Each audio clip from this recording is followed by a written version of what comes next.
তো গাইজ বহুত কষ্ট কৰাৰ পাছত ফাইনেলি মোৰ ড্ৰিম বাইকখন আপোনালোকক দেখাব বিচাৰিছোঁ। তো ready 1 2 3 thank you so' much guys আপোনালোকৰ মৰম আৰু আশীৰ্বাদত ফাইনেলি মোৰ আজি ড্ৰিম এটা সপোন এটা পূৰ হ'বলৈ গৈ আছে। সপোন মানে কি আপোনালোকে থাম্বনেইল চাই গম পালে চাগে। য়েছ গাইজ আজি মই কিনিবলৈ গৈ আছোঁ মোৰ ড্ৰিম বাইকখন, মোৰ সপোনৰ বাইকখন। চ' কি বাইক কিনিম, কিমান দামী কিনিম, সকলোবোৰ দেখুৱাই আছোঁ আপোনালোকে ভিডিঅ'টো একেবাৰে শেষলৈ চাওক। তো বলক। তো গাইজ আমাৰ ডেষ্টিনেশ্যনটো হৈছে জনাই। চ' আমি যাম আজি ভাড়া গাড়ীত ৰঙা মেজিকখনত ভাৰতী। আৰু আজি মোৰ লগত গৈছে আমাৰ বিশ্বদা, অলপ লাজ কৰি কেমেৰাত। কেনেকুৱা অনুভৱ, কেনেকুৱা মজা? মেজিকত যাম বুলি ভাবিছিলোঁ, খালি মেজিকখন অলপ দেৰি হ'ব, সেইকাৰণে টমটমতে উঠি দিলোঁ। আৰু টমটমত উঠা মজাটো যে বহুত নেক্সট লেভেলৰ হয়। তো গাইজ ফাইনেলি পাই গ'লোঁ জোনাই ৰয়েল এনফিল্ড শ্ব'ৰুমলৈ। আৰু কালিয়ে মই আহি কিনে বুকিং কৰি থৈ গৈছিলোঁ মোৰ ফেভৰেট বাইকখন, আৰু আপোনালোকক দেখাম আৰু চাই থাকক। আৰু আজি ছানডে হয়, ছানডে বিশেষকৈ নোখোলে মানে শ্ব'ৰুমবোৰ, কিন্তু মোৰ কাৰণে খুলিছে, মানে স্পেচিয়েল থেংকছ দিছোঁ আৰু মানুহজনক। আৰু বুকুখন বহুত ধপ ধপ কৰি আছে, এক্সাইটেড বহুত। আৰু আপোনালোকক শ্ব'ৰুমৰ এড্ৰেছটো দি দিছোঁ, য়ামাহা ডিলাৰৰ ওচৰতে আছে জনাই ৰয়েল এনফিল্ড শ্ব'ৰুম। যদি আপোনালোকক লাগে তেন্তে আহি যাব পাৰে। আৰু এয়া চাওক হিমালয়া, অ' মাই গড, এই বাইকখন আমাৰ বিশ্বদাৰ ফেভৰেট হয়। আহি কিনে পূৰা চাই আছে মানুহজনে। লোৱা আকৌ, কি হ'ল তোমাৰখন বিকি দিয়া আৰু এখন লৈ লোৱা। মানে মানুহজনে কাৰ প্লেনিং কৰি আছে, মই আপোনালোকক ব্লগত দেখুৱামগৈ বাৰু। কাৰ লোৱাৰ পাছত নিশ্চয় ল'বগৈ চাগে এদিন, আৰু যেতিয়া ল'বগৈ তেতিয়া মই আপোনালোকক দেখুৱাম বাৰু ব্লগত। ফিলিংছটোৱে মানে কিবা মানে অ' মাই গড, ফিলিংছটো বহুত মানে হেভি লাগে ইয়াত উঠিলে মানে।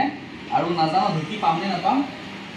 চব মানুহৰ কাৰণে নহয়, চাপৰ মানুহৰ কাৰণে এইখন বাইক মই ৰেকমেণ্ড নকৰোঁ, কাৰণ মোৰ হাইটটোৱে আছে 5.67 আছে চাগে, তথাপিতো মই ভালকৈ ঢুকি পোৱাগৈ নাই। চব ৰিয়েলি ইয়াকে কোৱা হয় ৰয়েল, কি কয়, হিমালয়া। আৰু গাইছে এইফালে চাওক, বাইকখিনিৰ গোটেই এক্সেচৰিজখিনি থৈ দিছে ইয়াত। চিট আছে আৰু কিবা গাৰ্ড চাৰ্ট পাব, আৰু চকা আৰু হেলমেটো থৈ দিছে। গাইছ ৰখি ৰখি একেবাৰে আমনি লাগি গৈছে, মানে মালিকে 1টা বজাতহে আহি পাব, আৰু আমি ইয়াত আহি পালোঁ 9টা বজাত। ভাবক আৰু 3 ঘণ্টা 4 ঘণ্টামান ৰখিব লাগিব। ৰাতি হ'ব যেন পাইছে।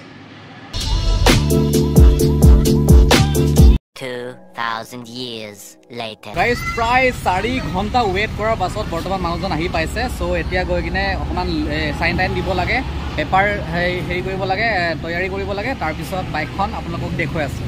তো এতিয়া আমনি লাগি যোৱাকৈ চাইনটো কৰি ল'ম। উফ মাই গড গাইজ, 100টামান চাইন মানে কৰিবলৈ পালোঁ। চাইন কৰি কৰি একদম হাইৰাণ হৈ গ'লোঁ।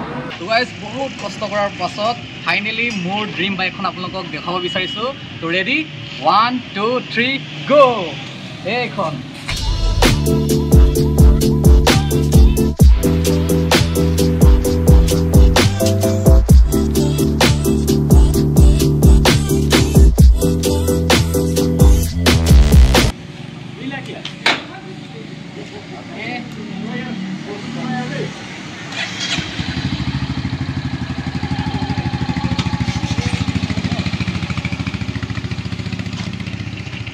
গাইজ বাইকখনৰ চাউণ্ডটো কিমান ধুনীয়া, মই আপোনালোকক শুনাই আছোঁ, শুনক।